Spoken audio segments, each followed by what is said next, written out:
Hello, friends. This is Dave Hurwitz, executive editor at ClassicsToday.com, here with a question.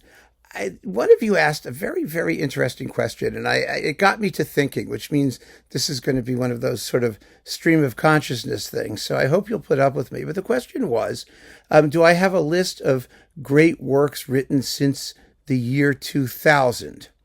And my response was, no, I don't, because I don't really care when anything was written. All I care about was whether it was good music or not. I listened to plenty of music after 2000, but I don't pay attention to dates. They just don't really interest me. And what sort of struck me about the nature of the question was, what is one of the ways that people who listen to classical music are different from other people? Popular music people. And one of the answers is that popular music people listen to music which is of their time, of their moment even. I mean, I always was bemused when I saw, commercials or game show questions about, songs of the 70s and the 80s and the 90s. I mean, what makes a decade important? And, what happens? Why is it that something that's written in the 80s is different from something written in the 70s? It's also so short term. Whereas when you listen to classical music, you sort of think longer term.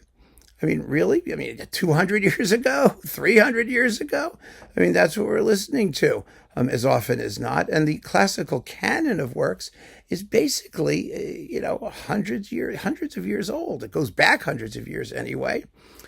So the idea that I would pay attention to something that was written after 2000 for that reason really kind of startles me.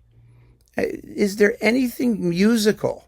Let's put it that way. If you really care about music and if you really love music, is there anything inherently musical or of a musical necessity in a date?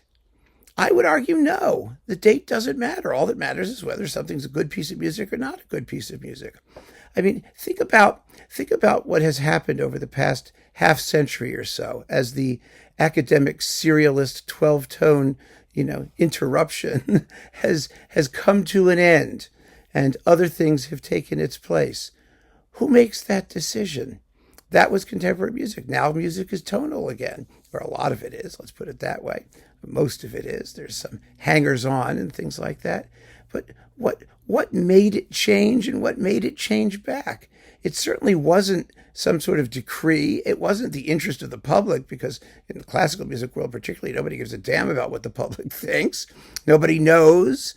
It's all happening in this sort of vaporous ether of academia or the arts world, or all these loosey-goosey, ill-defined groups and things, and somehow they decide things should be a way, and then they decide it should not be a way. But given how it happens, given how there is no relationship between the input of the audience and what composers write in the world of art music, because art is for art's sake, let's not forget, why should we care when something's written? I mean, it doesn't make any difference, does it? Because it's all just out there in a timeless void of nothingness, and we encounter it, and we either like it or we don't. And from the listener's point of view, from our point of view as consumers of music and listeners to music, if we hear something that we've never heard before, it's new. I mean, I see this all the time. When people are first getting into classical music, they may hear something that was written in 1487, and it just hits them. And it hits them as though it's a totally new experience. It could have been written yesterday. It wouldn't make any difference. It's the music strikes you.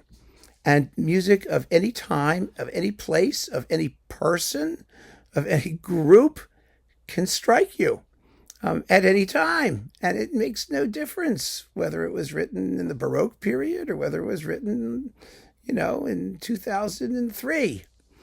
Because our experience of the music is immediate, and our encounter with anything that's new is new to us. And that's where what it really comes down to, doesn't it? In popular music, you listen to what living people largely do, and they are clearly of their day, But I don't think most even pop music listeners worry about the fact that something may be recent.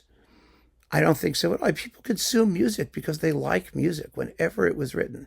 You may begin to understand that there were certain styles, what they call in the biz a common practice, the Baroque style, the classical style, the Romantic style. But as we get closer and closer to the contemporary period, to now, it becomes more and more difficult to determine what exactly a style is, because people are doing all kinds of different things in all kinds of different ways. Even during the height of the serial climate, there was tons and tons of music. The majority of music, the vast majority of music, the vast majority of classical music was being written in standard, tonal, traditional ways.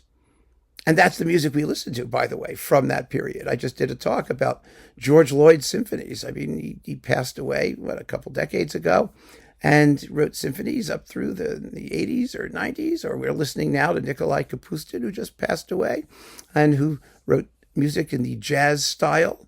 But it was tonal, and it's enjoyable, and everybody likes it, and at least everybody who hears it.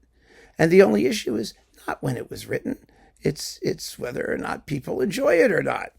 That's what they care about, and they're right to care that way.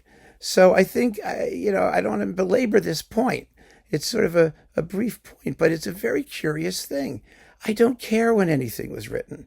I just care about what was written, what it sounds like, and whether I or you or anyone else finds it appealing and worth hearing. It's one of the oddities of the classical music industry is that the music industry today is that the contemporary music world has attached itself like a carbuncle onto the rump of the classical music world. And they try to browbeat us into thinking, well, you have to care about music of our time, music of our day. No, we don't. Nobody has to care. They have to make us care. They have to create things that make us care. We don't have to care just because they exist and just because they're alive. Who cares if they're alive or dead? What matters is whether they write music that we enjoy.